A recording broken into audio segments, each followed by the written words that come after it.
Waalaikumsalam warahmatullahi Waalaikumsalam wabarakatuh. warahmatullahi wabarakatuh.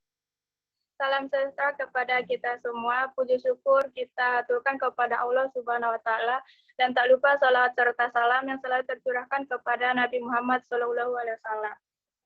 Yang terhormat Ibu Rosmaria MPD selaku dosen pengampu mata kuliah dasar-dasar ilmu pendidikan. Baiklah, kami dari kelompok 8 yang terdiri dari saya sendiri Fatin Zulfia sebagai moderator, Anissa Forina Putri sebagai pemateri, dan Zikra Afifah sebagai pemateri. Pada hari ini kami akan mempresentasikan makalah kami yang berjudul Beberapa Pemikiran tentang Pendidikan. Sejalan dengan perkembangan ilmu pengetahuan, pendidikan memiliki nuansa berbeda antara satu daerah dengan satu daerah lainnya. Sehingga banyak bermunculan pemikiran-pemikiran yang dianggap sebagai penyelesaian proses pendidikan sebagai kebutuhan yang diperlukan. Nah, untuk penjelasan lebih lanjut, penyampaian pertama yang akan disampaikan oleh Saudari Anissa Forina Putri. Kepada Anissa, saya persilakan. Baik, terima kasih kepada moderator. Assalamualaikum warahmatullahi wabarakatuh. Perkenalkan, nama saya Anissa Forina Putri dengan NIM 21022131 yang akan membacakan materi pertama. Yang pertama, aliran pendidikan. Pengertian aliran pendidikan. Aliran pendidikan adalah pemikiran-pemikiran yang membawa pembaharuan dalam dunia pendidikan. Pemikiran tersebut berlangsung seperti suatu diskusi berkepanjangan, yakni pemikiran-pemikiran terdahulu selalu ditanggapi dengan pro dan kontra oleh pemikir berikutnya. Sehingga timbul pemikiran yang baru, dan demikian seterusnya. Agar diskusi berkepanjangan itu dapat dipahami, perlu aspek dari aliran-aliran itu yang harus dipahami. Oleh karena itu, setiap calon tenaga kependidikan harus memahami berbagai jenis aturan-aturan pendidikan. Yang kedua, macam-macam pemikiran dalam pendidikan.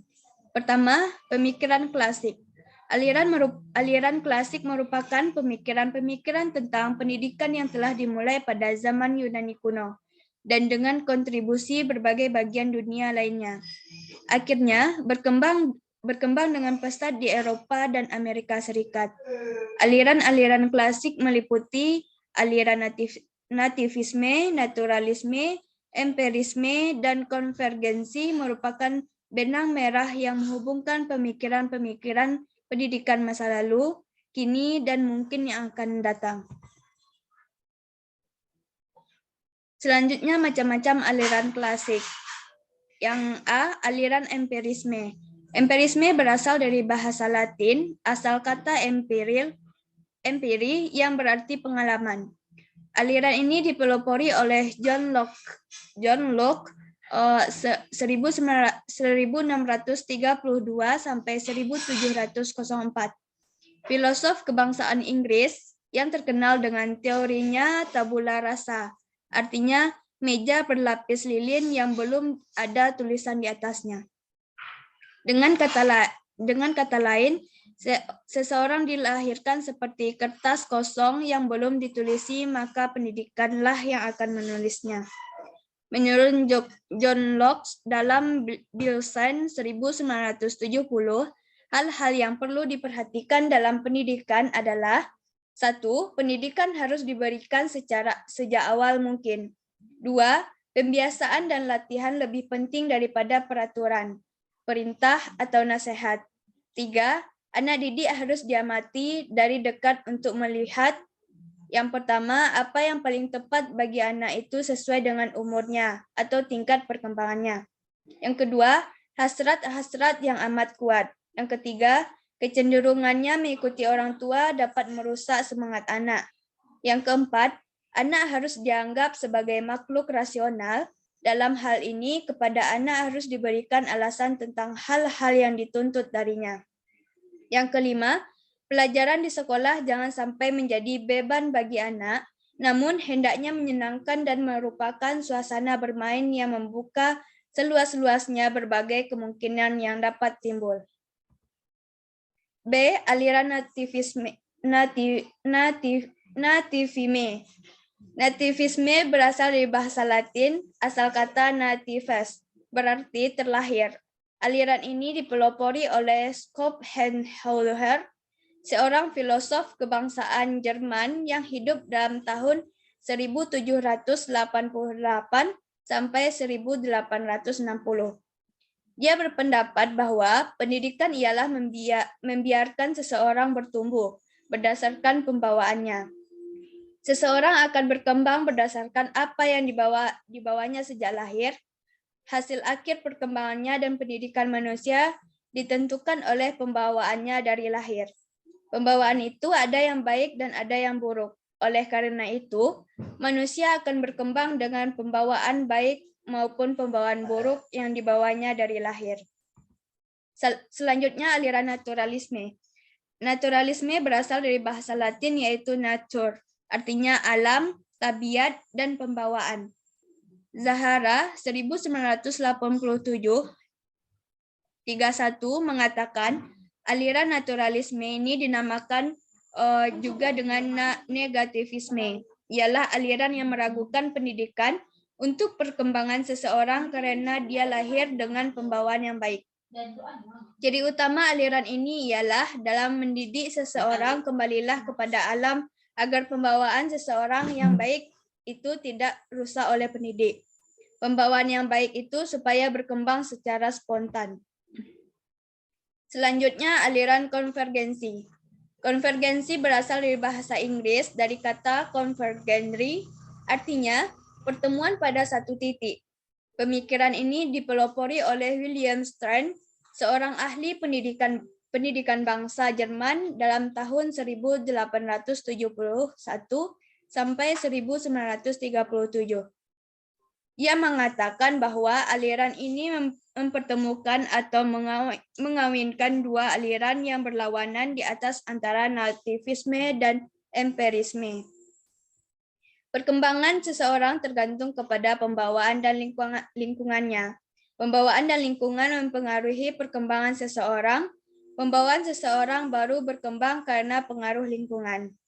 Hendaknya, pendidikan dapat menciptakan lingkungan yang tepat dan cukup kaya atau beraneka ragam, agar pembawaan dapat berkembang semaksimal mungkin. William Stern, yaitu atau Purwanto tahun 2000, ahli ilmu jiwa sekaligus pelopor aliran konvergensi berbangsa Jerman, mengatakan bahwa pembawaan dan lingkungan kedua-duanya menentukan perkembangan manusia. Jadi, menurut aliran konvergensi ini yaitu 1, pendidikan dapat diberikan kepada semua orang. Yang kedua, pendidikan diartikan sebagai pertolongan yang diberikan kepada peserta didik untuk mengembangkan pembawaannya yang baik dan mencegah pembawaan yang buruk. 3, hasil pendidikan tergantung dari pembawaan dan lingkungan. Menurut Ardianto tahun 2011. Sekian penyampaian materi dari saya kembalikan kepada moderator. Terima kasih kepada Anissa atas penjelasannya. Baiklah, materi selanjutnya yang akan dibacakan oleh saya sendiri.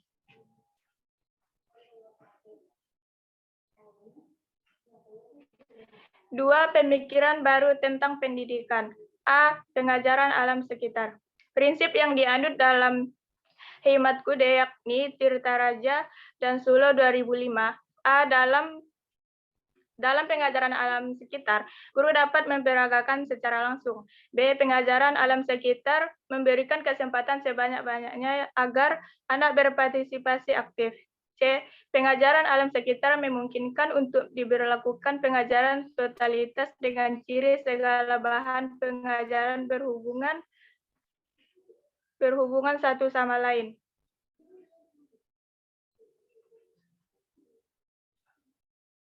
D. Pengajaran alam sekitar memberi kepada anak bahan apresiasi intelektual yang kukuh dan tidak verbalistis. E. Pengajaran alam sekitar memberikan resepsi emosional terhadap anak didik. Langkah-langkah pokok pengajaran alam sekitar. A. Menetapkan tujuan. Yang harus diperhatikan ialah kemampuan dan tingkat perkembangan anak. Penetapan tujuan ini sekaligus dikaitkan dengan objek yang akan diamati. Penetapan objek yang akan diamati didasarkan atas prinsip konsentris, yaitu dimulai dari yang paling dekat, makin lama makin menjauh dan makin meluas. B. Persiapan perlu dilakukan, baik persiapan guru maupun persiapan murid. Persiapan guru untuk melancarkan proses peninjauan dan pengamatan objek yang telah ditetapkan serta pengolahannya. Sedangkan persiapan untuk murid dimaksudkan agar mereka memiliki kesiapan mental antara lain, tahu tujuan dan memiliki dorongan kuat untuk melakukan peninjauan, tahu kegiatan apa yang akan dilakukan. C. Jika langkah persiapan telah ditangani dengan baik, pelaksanaan pengamatan biasanya dapat berjalan dengan lancar. Hal-hal khusus yang ditemukan di lapangan menjadi tanggung jawab guru untuk menanganinya sehingga hal ini tidak mengganggu memperkaya pengajaran yang sedang dijalankan itu. D. Langkah pengolahan tidak harus dilakukan di luar proses kegiatan pengamatan itu sendiri. Biasanya sambil mengamati anak-anak sudah langsung belajar atau bahkan menangkap berbagai permasalahan dari berbagai objek pengamatan itu. Keuntungan pengajaran alam sekitar. 1. Pengajaran ini menentang verbalisme dan intelektualisme. 2. Objek alam sekitar akan dapat membangkitkan perhatian spontan dari anak-anak yang akan mendorongnya melakukan kegiatan dengan sepenuh hati. 3.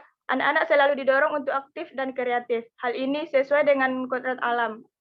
Kodrat alam anak-anak, yaitu untuk selalu aktif dalam rangka mengembangkan dirinya.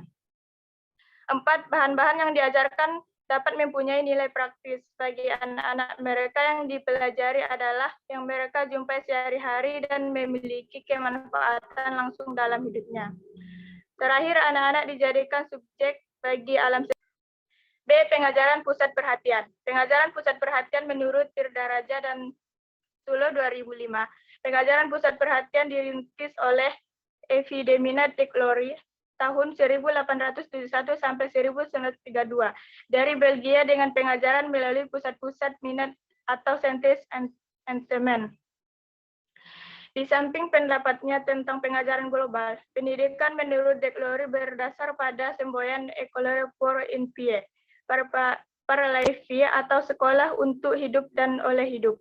Anak harus dididik untuk dapat hidup dalam masyarakat dan dipersiapkan dalam masyarakat. Anak harus diarahkan, oleh karena itu anak harus mempunyai pengetahuan terhadap diri sendiri atau tentang hasrat dan cita-citanya, dan pengetahuan tentang dunianya atau lingkungannya. Terdapat hidup di hari depannya. Pengetahuan anak harus bersifat subjektif dan objektif. Selanjutnya, asas-asas pengajaran pusat perhatian. A. Pengajaran ini didasarkan atas kebutuhan anak dalam hidup objektif perkembangannya. B. Setiap bahan pengajaran harus merupakan satu keseluruhan atau totalitas. Tidak mementingkan bagian tetapi mementingkan keberartian dari keseluruhan ikatan bagian itu. Bagian hanya ada dibahas untuk menciptakan suatu keseluruhan yang berarti.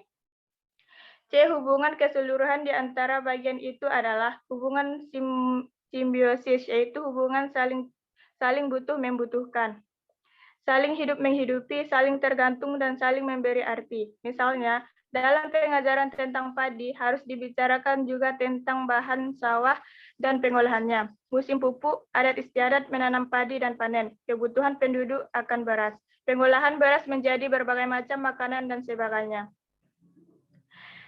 D. Anak didorong dan dirangsang untuk selalu aktif dan dididik untuk menjadi anggota masyarakat yang dapat berdiri sendiri dan bertanggung jawab. E. Harus ada hubungan kerjasama yang erat antara rumah dan sekolah. Demikian juga hendaknya dengan keseluruhan warga dan lembaga yang ada di masyarakat. C. Sekolah kerja. Gerakan sekolah kerja dapat dipandang sebagai titik kulminasi dari pandangan-pandangan yang mementingkan pendidikan keterampilan dalam pendidikan J.A. Comenius tahun 1592 sampai 1670. Menekankan agar pendidikan mengembangkan pikiran, ingatan, bahasa, dan tangan atau keterampilan kerja tangan. Pestalozzi mengajarkan bermacam-macam mata pelajaran pertukangan di sekolahnya. Selanjutnya, dasar-dasar sekolah kerja. A. Di dalam sekolah, kerja anak aktif berbuat, mengamati sendiri, mencari jalan sendiri, memikirkan dan memecahkan diri sendiri setiap persoalan yang dihadapi. B. Pusat kegiatan pendidikan dan pengajaran ialah anak, bukan guru, metode, maupun bahan pembelajaran. C. Sekolah kerja, mendidik anak menjadi pribadi yang berani berdiri sendiri dan bertanggung jawab sebagai anggota masyarakat yang baik. D. Bahan pembelajaran disusun dalam suatu keseluruhan atau totalitas yang berpusat pada masalah kehidupan.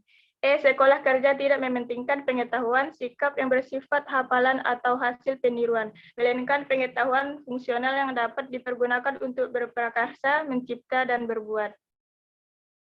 F. Pendidikan kecerdasan tidak dapat diberikan dengan memberitahukan atau menceritakannya kepada anak, melainkan anak sendiri yang harus menjalani proses berpikir sesuai tingkat perkembangan anak.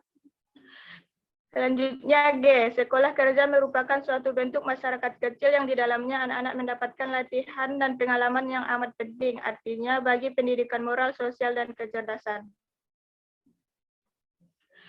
Bagian D. Pengajaran proyek. Dasar filosofis dan pedagogis dari pengajaran proyek diletakkan oleh John Dewey tahun 1859 sampai 1952. Namun pelaksanaannya dilakukan oleh pengikutnya yaitu W.H. Kaliptik. Dalam pengajaran proyek, anak bebas menentukan pilihannya atau terhadap pekerjaannya, merancang serta memimpinnya. Langkah-langkah pokok pengajaran proyek. A. Persiapan. Langkah ini ialah menetapkan masalah bahas. B. Kegiatan belajar. Kegiatan ini pada dasarnya merupakan pelaksanaan dari rencana yang telah dipersiapkan terlebih dahulu. C. Bentuk penilaian yang sering dilakukan ialah dengan mengadakan pameran. Selanjutnya, homeschooling. Homeschooling berasal dari bahasa Inggris, yaitu home dan schooling. Home berarti rumah, schooling berarti bersekolah. Jadi homeschooling berarti bersekolah di rumah. Maksudnya yaitu kegiatan yang biasa dilakukan di sekolah dilakukan di rumah. Menurut Agus Salim, homeschooling berarti memindahkan segala potensi yang ada di sekolah dibawa ke rumah. Hal ini bermaksud agar segala potensi yang ada di dalam diri anak dapat dikembangkan dan diajarkan di rumah. Homeschooling juga sama dengan home education, yaitu pendidikan yang dilakukan secara mandiri oleh keluarga, di mana materi-materinya dipilih dan disesuaikan dengan kebutuhan anak. Baiklah, penyampaian selanjutnya yang akan disampaikan oleh Saudari Zikra. Kepada Saudari Zikra dipersilahkan.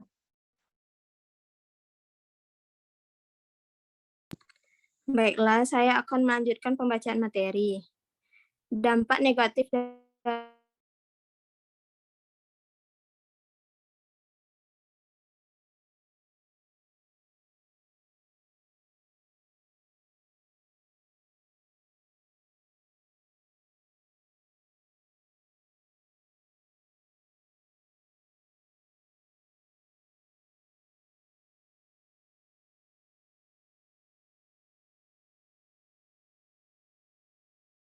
dari homeschooling. 1. Anak kurang schooling dijauhi oleh siswa tanggung jawab dari orang tua. 3. Efek potensi kecerdasan.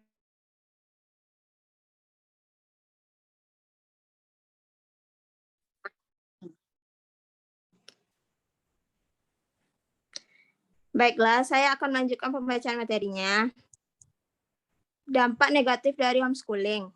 Anak kurang bersosialisasi menyebabkan anak homeschooling dijauhi oleh siswa usia tertentu.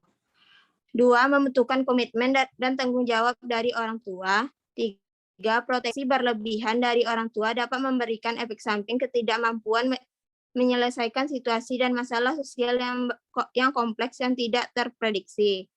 Dampak positif dari homeschooling. 1. Homeschooling mengakomodasikan potensi kecerdasan anak secara maksimal, karena setiap anak memiliki keberagaman dan kekhasan minat, bakat, dan keterampilan yang berbeda-beda. Potensi ini dapat dikembangkan secara maksimal bila keluarga memfasilitasi suasana belajar yang mendukung di rumahnya sehingga anak didik benar-benar merasa at home dalam proses pembelajaran.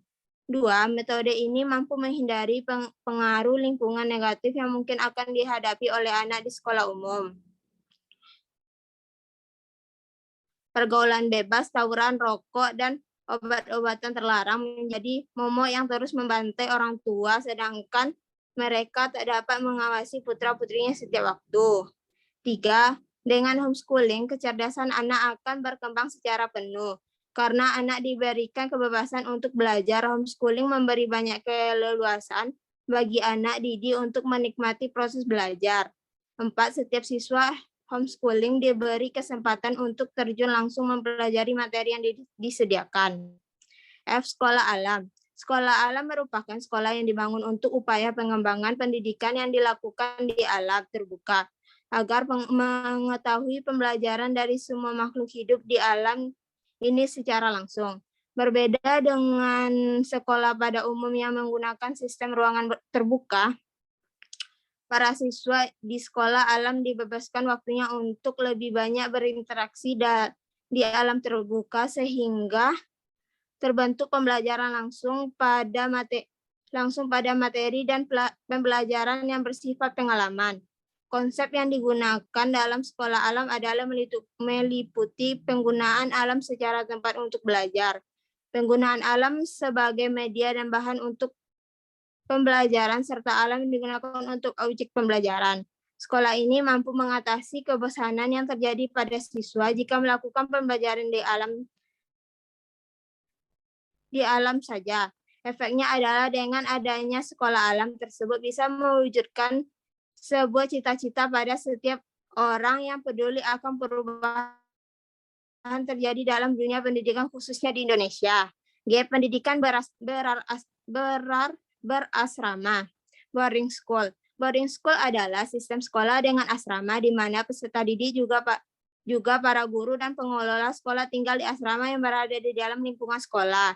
Dalam kurun waktu tertentu, biasanya 1 semester diselingi dengan berlibur 1 bulan sampai menamatkan sekolahnya. Di lingkungan para siswa dapat melakukan interaksi dengan bersama siswa, bahkan berinteraksi dengan para guru setiap saat. Contoh baik dapat mereka saksikan langsung di lingkungan mereka tanpa tertunda. Dengan demikian, pendidikan kognisi, afektif, dan psikomotorik siswa dapat terlatih dan lebih baik dan optimal. Implikasi pemikiran klasik dan pemikiran baru dalam pendidikan. 1. Pengaruh aliran klasik terhadap pemikiran dan praktek pendidikan di Indonesia. Aliran pendidikan klasik mulai dikenal di Indonesia melalui pendidikan, utamanya persekolahan dari penguasa penjajah Belanda dan disusul oleh orang Indonesia yang belajar di negara Belanda pada masa penjajahan. Setelah kemerdekaan Indonesia, gagasan dalam aliran dan masyarakat dan pendidikan itu masuk ke Indonesia. Sebelum masa itu, pendidikan di Indonesia terutama oleh keluarga dan masyarakat, kelompok belajar atau pendepokan, lembaga keagamaan dan pesantren lain-lain. 2. Pengaruh gerakan baru dalam pendidikan terhadap penyelenggara pendidikan di Indonesia.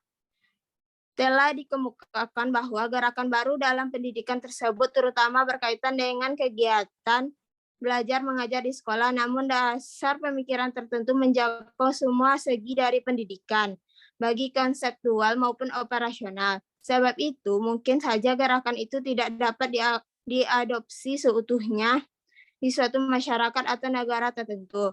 Namun, atas pokoknya menjiwai kebijakan-kebijakan pendidikan dalam masyarakat atau negara itu sebagai contoh yang telah dikemukakan pada setiap gerakan itu untuk Indonesia seperti muatan lokal dan kurikulum untuk mendekatkan peserta didik dengan lingkungan. Berkembangnya sekolah kejuruan, pemupukan semangat kerjasama multidisiplin dalam menghadapi masalah, dan sebagainya. Sekian dari saya kembalikan kepada moderator.